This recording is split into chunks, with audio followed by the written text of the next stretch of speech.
परतूर शहरात पोलीस प्रशासनाचा कडक बंदोबस्त.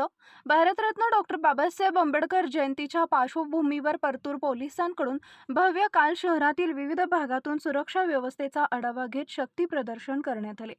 काल सोमवारी परतूर शहरात पोलीस ठाणे परतूर यांच्या वतीनं रूट मार्च अर्थात पथसंचलनाचं आयोजन करण्यात आले होते. आंबेडकर जयंती उत्सव शांततेत आणि सुव्यवस्थेत पार पडावा या उद्देशानं पोलिसांनी शहरातील विविध भागातून संचलन काढले.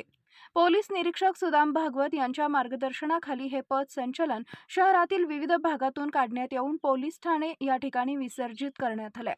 यामध्ये श्री पल्लेवाड, श्री रावते, श्री मुंढे यांच्यासह पोलीस ठाण्यातील 4 अधिकारी, 14 अंमलदार आणि 21 गृहरक्षक दलाचे जवान उपस्थित होते. या संचलनामुळे शहरात सुरक्षिततेची भावना निर्माण झाली असून नागरिकांनीही शांतता राखत सहकार्य करण्याचं आवाहन पोलिसांकडून करण्यात आलंय. पुढील अपडेट्ससाठी आमच्या चॅनलला सबस्क्राईब करा.